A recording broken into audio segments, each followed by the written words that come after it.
मैं हूं पूजा सिंह और आप देख रहे हैं हमारा उत्तराखंड का ये खास बुलेटिन। चलिए बुलेटिन की शुरुआत करेंगे आज की कुछ खास बड़ी खबरों के साथ। तो वहीं देहरादून से खबर सामने आ रही, सीएम पुष्कर सिंह धामी का कार्यक्रम, पुस्तक विमोचन कार्यक्रम में सीएम पुष्कर सिंह धामी ने की शिरकत। नियुक्त पत्र वितरण कार्यक्रम में की शिरकत। संख्या की सहायक संगठकों और को आपको बताते चले संगठनों को दिया नियुक्ति पत्र। जहां देहरादून के राजभवन में विशेष कार्यक्रम के तहत उत्तराखंड के मुख्यमंत्री पुष्कर सिंह धामी व्यक्तित्व और कृतित्व पर आधारित पुस्तक का विमोचन किया उन्होंने। वहीं कार्यक्रम में मुख्यमंत्री पुष्कर सिंह धामी मौजूद रहे, जहां उनका स्वागत भी किया गया।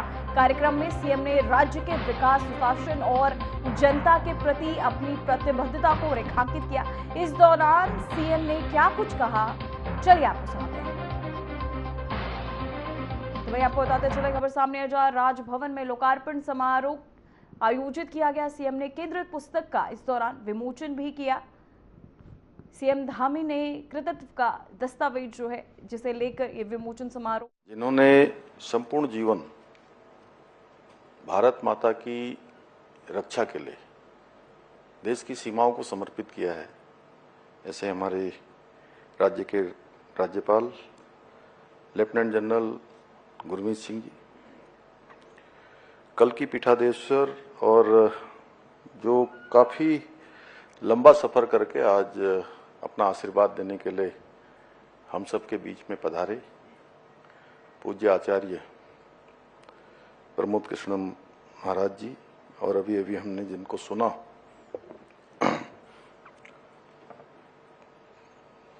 परमार्थ निकेतन के परमाध्यक्ष पूज्य चिदानंद जी महाराज,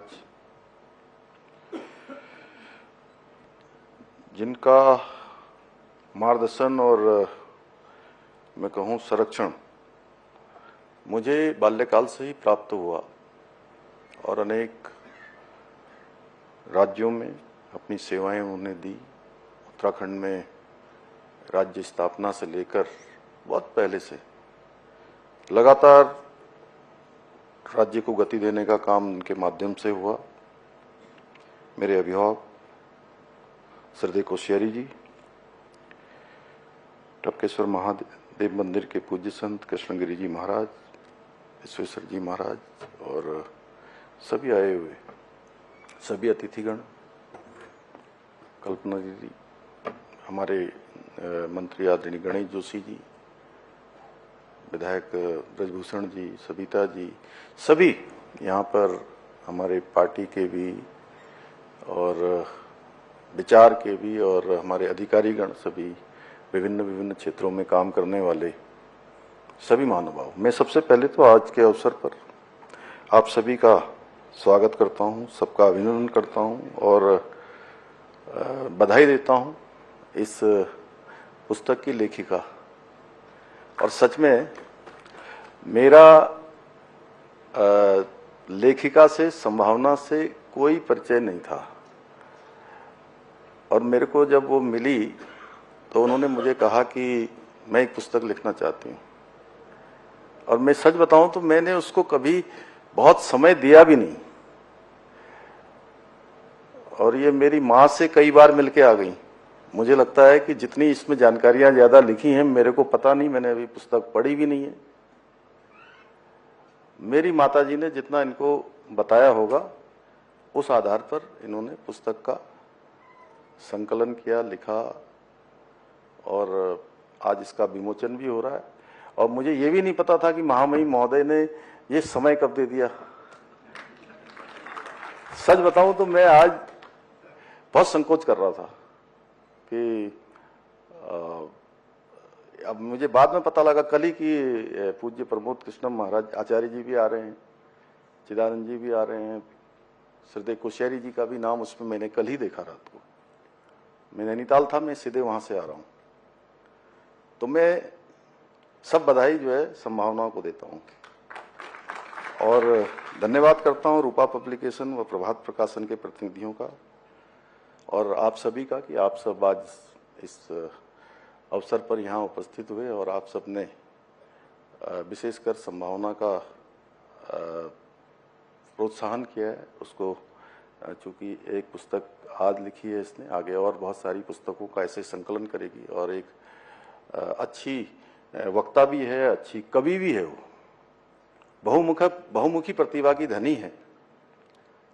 मैं दीदी आपका भी और सभी लोगों का, मनु जी आप भी दिखाई दे रहे हैं, सुरेंद्र मित्तल जी भाई साहब दिखाई दे रहे हैं, सबका धन्यवाद करता हूं। बस इतना ही मैं कहना चाहता हूं कि हाँ, ये बिल्कुल सच है कि आचार्य जी की जब संभावना मेरे पूज्य पिताजी के बारे में और उनके नाम को यहाँ से ले रही थी, तो सच में मेरे अंदर बहुत भाव आ रहे थे। और ऐसा भाव मेरे अंदर इस बार पहली बार बहुत ज़्यादा आया। मुझे लगा कि मैं जब अपने गांव गया जहाँ मैं पैदा हुआ, और 4 साल का मैं था, वहाँ से इधर मतलब नीचे खटीमा आ गए, तो मुझे बताया कि 12 घंटे पैदल चलना पड़ता था, तब गाड़ी मिलती थी वहां से। अब मैं सोच रहा हूं कि मैं 4 साल का था, मैं 12 घंटे कैसे चलाऊंगा। तो फिर मुझे थोड़ी थोड़ी याद है, एक बार मैं जहां पैदा हुआ और जहां से मेरी माँ का मायका है, वो कलानी छिना के पास है, एक नयाल गांव बोलते हैं वहां। तो वही अब 4 साल, उसी 4-4.5 साल जो भी होगा, जैसे गाय के पीछे बच्चे जाते हैं ना, छोटे छोटे बछड़े, छोटे वाले जो दूध पीने के लिए माँ के पीछे पीछे दौड़ते रहते हैं, वैसे ही हम लोग दौड़ा करते थे। ऐसा जीवन था। और जाते जाते एक जगह एक कुटिया होती थी बाबा की, मतलब मैं पूरी तरह से नहीं, लेकिन मुझे वो स्मरण हो रहा है कि कुटिया के पास एक छोटी सी गाड़ जैसी थी, नाला जैसा, गधेरा जिसको बोलते हैं, गाड़ गधेरे, गाड़ से भी छोटा था। पानी पीते थे, साफ स्वच्छ पानी आता था।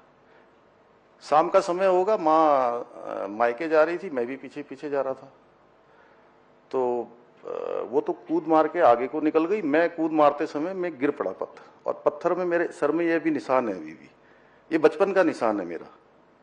और कोई दवाई नहीं, कोई कुछ नहीं, उन्होंने अपनी धोती फाड़ी, मेरे सिर में बांध दिया, और एक जो है वहां पर बाद में निशान चढ़ा दिया, कहा कि भगवान इसको छल न लगे, न लगे, और मैं ठीक हो गया। मैंने कोई दवाई भी नहीं ली। तो मैं अभी जब ये हुआ कि सब जगह मैं चला गया हूँ, जगह जगह मेरी कोशिश रहती है कि अपने मित्रों के यहाँ भी जाऊँ। महाराज जी आपके यहाँ भी आना है मुझे, आप बहुत दिनों से मुझे कह रहे हैं। और मैं ऐसा मानता हूँ कि ये जो कल की धाम है, कलिकाल के जितने दोष हैं उनको मुक्त करने का एक बड़ा धाम है, इसलिए वहां तो आना ही है। तो जब मैं वापस वहां पहुंचा इस बार, तो मैंने कहा कि लगभग 4 साल कुछ महीने मुझे हो गए हैं इस जिम्मेदारी में काम करते हुए, मैं अपने जन्म स्थान पर नहीं पहुंच पाया। तो इस बार मैंने मन में सोचा, जौलजीबी का मेला है और वहां से 5-7 मिनट 10 मिनट लगते हैं, पहले मैं वहां जाऊंगा और वहां से फिर मेले में आऊंगा। तो मैं यहाँ से दिन भर कार्यक्रम करते करते एक दिन में मैंने 5 जिलों को छुआ। पहला कार्यक्रम प्रातःकाल देहरादून में किया। देहरादून के बाद दूसरा कार्यक्रम मैंने ढालवाला ऋषिकेश में एक स्कूल है, उस स्कूल के एनुअल फंक्शन में था, मैं वहाँ गया। तीसरा कार्यक्रम मैंने नैनीताल में एक काया आयुर्वेदिक मेडिकल कॉलेज बना है, उद्घाटन था, उसमें गया।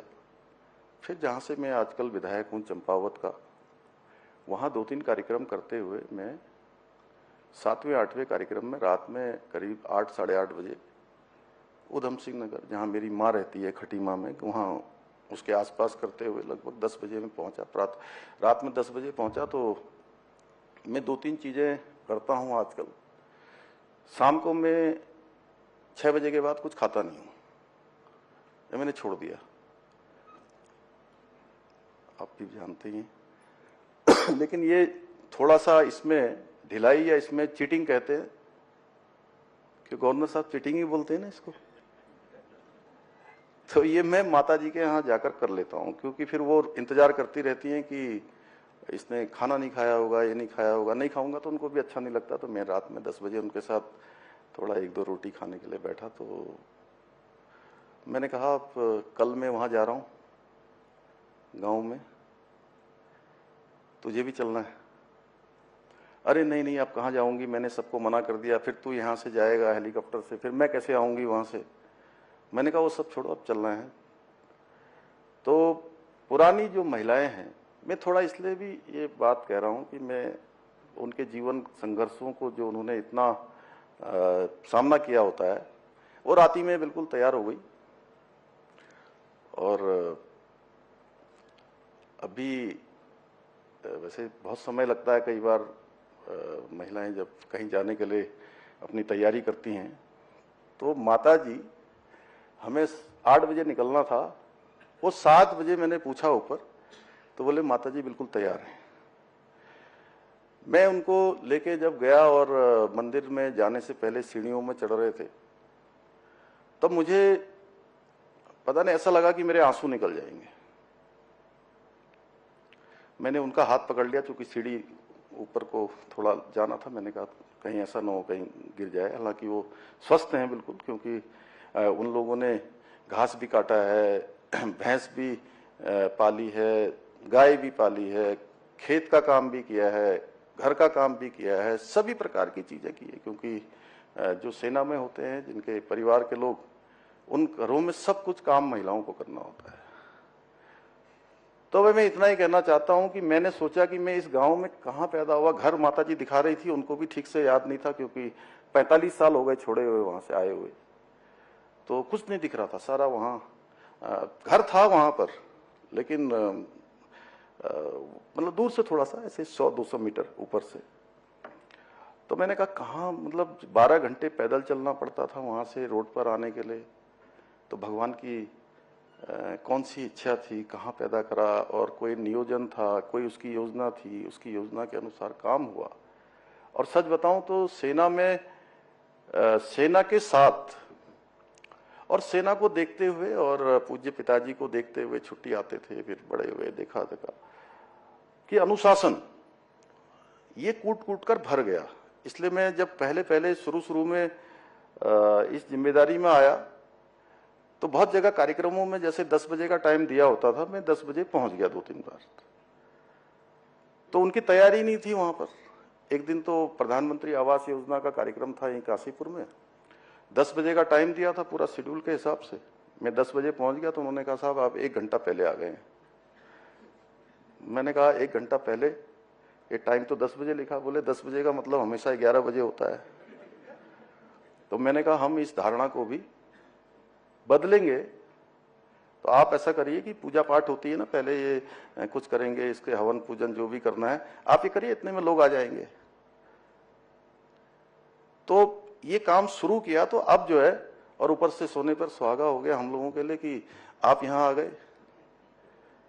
जिस अनुशासन के लिए सेना जानी जाती है, तो अब हमारे यहाँ ये हो गया है कि अगर कार्यक्रम का समय 10 बजे दिया है, तो कार्यक्रम 10 बजे प्रारंभ हो जाएगा।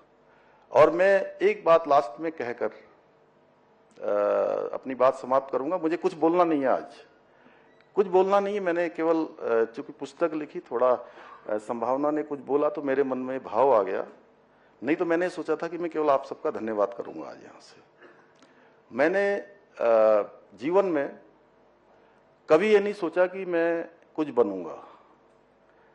हाँ, लेकिन मेरे अंदर जीवंत उष्मा ये जरूर थी कि मैं कुछ करूंगा। तो वहीं नैनीताल से खबर सामने आ रही, सुबह सुबह लोगों से मिले सीएम पुष्कर सिंह धामी। नागरिकों, दुकानदारों और युवाओं से किया संवाद। जनहितकारी योजनाओं पर जनता का लिया फीडबैक। तो मैं आपको बताते चले, नैनीताल में मुख्यमंत्री पुष्कर सिंह धामी ने लोगों से सीधे संवाद किया। उन्होंने नागरिकों, दुकानदारों और युवाओं से मिलकर उनकी समस्याओं और सुझावों को सुना। इस दौरान मुख्यमंत्री ने जनता से राज्य सरकार द्वारा चलाए जा रहे जनहितकारी योजनाओं पर प्रतिक्रिया ली और जनता की राय को सुनकर योजना क्रियान्वयन में सुधार का भरोसा भी दिलाया। मुख्यमंत्री ने कहा कि सरकार जनता के फीडबैक को महत्व देती है और उनकी समस्याओं का शीघ्र समाधान सुनिश्चित किया जाएगा। सीएम धामी ने किया लोगों से संवाद, जहां सुबह सुबह लोगों से संवाद करते नजर आए सीएम पुष्कर सिंह धामी। इसी दौरान उन्होंने लोगों की समस्याओं को भी सुना, उनके सुझावों को जाना। तो वहीं आपको बताते चले, उन्होंने नागरिकों, दुकानदारों और युवाओं से मिलकर उनकी समस्याओं और सुझावों को सुना। इस दौरान मुख्यमंत्री ने जनता से राज्य सरकार द्वारा चलाए जा रहे जनहितकारी योजनाओं पर प्रतिक्रिया ली और जनता की राय को सुनकर योजना क्रियान्वयन में सुधार का लोगों को भरोसा भी दिलाया। मुख्यमंत्री ने कहा कि सरकार की जनता, आपको बताते चले, से जनता से फीडबैक भी लिया। सरकार की योजनाओं को लेकर, जनहितकारी योजनाओं पर उन्होंने फीडबैक लिया। आम जन से मिले सीएम पुष्कर सिंह धामी। इस दौरान उन्होंने सभी की समस्याओं और सुझावों को भी सुना। जनहितकारी योजनाओं पर फीडबैक भी लेते नजर आए सीएम पुष्कर सिंह धामी। इस दौरान आपको बताते चले, सुबह सुबह लोगों से मुलाकात करते और उनकी समस्याओं को सुनते नजर आए सीएम पुष्कर सिंह धामी। इस दौरान उन्होंने लोगों से संवाद किया, उनकी समस्याओं को सुना, उनके फीडबैक भी लिए। साथ ही सरकार द्वारा चलाई जाए योजनाओं को लेकर फीडबैक लेते नजर आए सीएम पुष्कर सिंह धामी। तो आपको बताते चले, मुख्यमंत्री ने कहा कि सरकार जनता फीडबैक लेती नजर आई। तो वही खबर देहरादून से आ रही है, जहां विश्व आपदा प्रबंधन सम्मेलन का आयोजन देहरादून में कार्यक्रम का किया जाएगा आयोजन। राज्य विज्ञान प्रौद्योगिकी परिषद का कार्यक्रम 28 नवंबर से लेकर 30 नवंबर तक चलेगा कार्यक्रम। तो वहीं आपको बताते चले, खबर सामने आ रही है, जहां 28 नवंबर से लेकर 30 नवंबर तक कार्यक्रम आयोजित किया जाएगा। राज्य विज्ञान प्रौद्योगिकी को लेकर ये कार्यक्रम आयोजित देहरादून में कार्यक्रम का किया जाएगा आयोजन। राज्य विज्ञान प्रौद्योगिकी परिषद का कार्यक्रम 28 नवंबर से लेकर 30 नवंबर तक ये कार्यक्रम आयोजित किया जाएगा।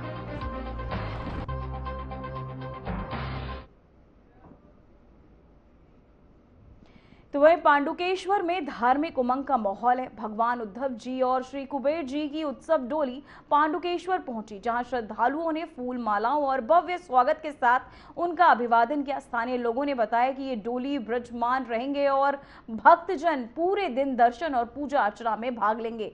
आयोजन स्थल पर सुरक्षा और व्यवस्था के पर्याप्त इंतजाम किए गए हैं ताकि श्रद्धालु सुचारू रूप से भगवान का दर्शन कर सके। वहीं भक्तजन उत्सव डोली के स्वागत और होने वाले विराजमान को लेकर अत्यंत उत्साहित है और मंदिर क्षेत्र में भक्ति और उल्लास का माहौल बना हुआ है, जहां भक्ति में डूबे नजर आ रहे लोग। श्री कुबेर जी की पहुंची पांडुकेश्वर ये डोली, जहां भक्तों का तांता लगा हुआ। तो वहीं चमोली में किसान मशरूम की खेती से आर्थिक रूप से समृद्ध हो रहे हैं। स्थानीय काश्तकारों ने बताया कि लगभग 1.60 लाख के निवेश पर उन्हें 10 लाख तक की वार्षिक आय प्राप्त हो रही है।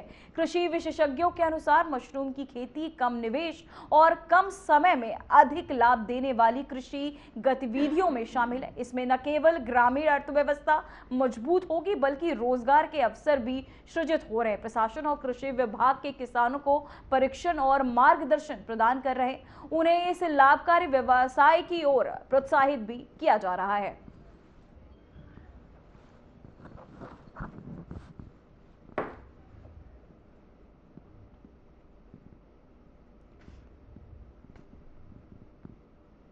तो वहीं देहरादून में वरिष्ठ पुलिस अधीक्षक ने वीसी के माध्यम से सभी अधिकारियों और थाना प्रभारियों के साथ समीक्षा बैठक की है। बैठक में एनडीपीएस एक्ट से संबंधित लंबित और पाठ लंबित अभियोगों की समीक्षा की गई।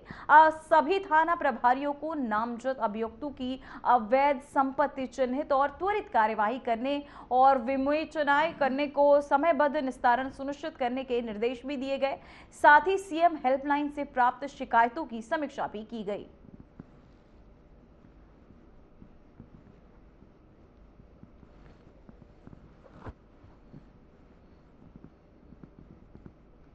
तो वहीं देहरादून पुलिस एसएसपी के निर्देशानुसार पूरे जनपद में सघन चेकिंग अभियान चलाया जा रहा है। पुलिस की अलग अलग टीमें द्वारा सीमावर्ती चेक पोस्टों तक आंतरिक मार्गों पर आने वाले वाहनों और व्यक्तियों को नियमित जांच के लिए की जा रही है, जहां बाहरी राज्यों से आने वाले व्यक्तियों से पूछताछ कर आवश्यक जानकारियां प्राप्त की जा रही है। रात के समय संदिग्ध रूप से घूम रहे व्यक्तियों को थाने लाकर सत्यापन और जांच की कार्रवाई की जा रही है।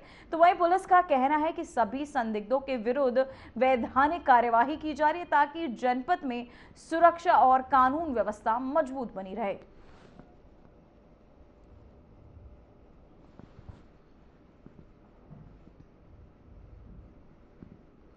तो वहीं हरिद्वार के कनखल थाना क्षेत्र में जियापोतो में भयानक सड़क हादसा हुआ। दो बाइक की आमने सामने टक्कर के बाद दोनों बाइक सवार दो लोग ट्रक और बस की चपेट में आ गए और मौके पर ही उनकी मौत हो गई। हादसे के समय दोनों बाइकों पर कुल 4 लोग सवार थे। टक्कर इतनी भीषण थी कि एक बाइक सवार ट्रक के नीचे और दूसरा बस के नीचे चला गया। बाकी 2 सवार गंभीर रूप से घायल हो गए हैं, जिन्हें तत्काल अस्पताल में भर्ती कराया गया, जहां डॉक्टर उनकी हालात को नाजुक बता रहे हैं। स्थानीय लोगों का कहना है कि ओवरलोड और तेज रफ्तार से हादसे को अंजाम दिया।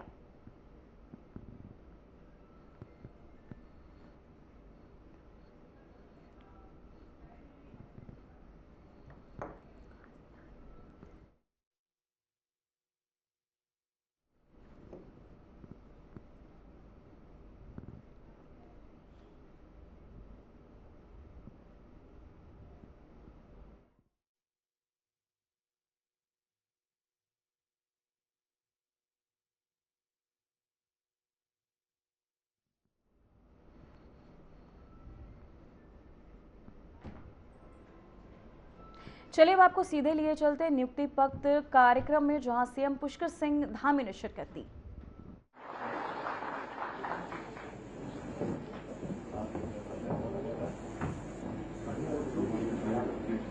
मैं अनुरोध करूंगा सचिव से कि वो एक बार स्वागत संबोधन करने का प्रयास करें।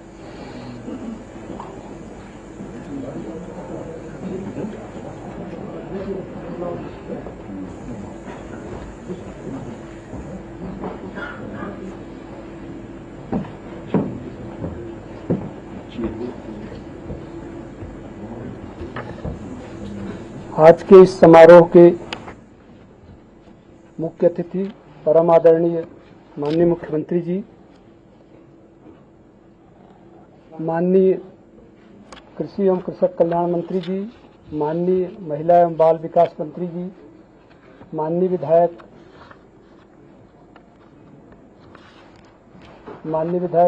श्रीमती सविता कपूर जी, माननीय विधायक श्री भरत चौधरी जी एवं विसूत्री कार्यक्रम के उपाध्यक्ष एवं परम पूजनीय आचार्य प्रमोद कृष्णम जी, आज ये हम सभी लोगों का परम सौभाग्य है कि आज माननीय मुख्यमंत्री जी के कर कमलों द्वारा जो हमारे नवनियुक्त सहायक संख्याधिकारी हैं और सांख्यिकी विभाग में जो पर्यवेक्षक हैं, जो 4 विभागों में कृषि एवं कृषक कल्याण विभाग के कृषि विभाग, उद्यान विभाग, महिला एवं बाल विकास विभाग। फिलहाल उत्तराखंड की खबरों में इतना ही। मुझे दीजिए इजाजत। नमस्कार।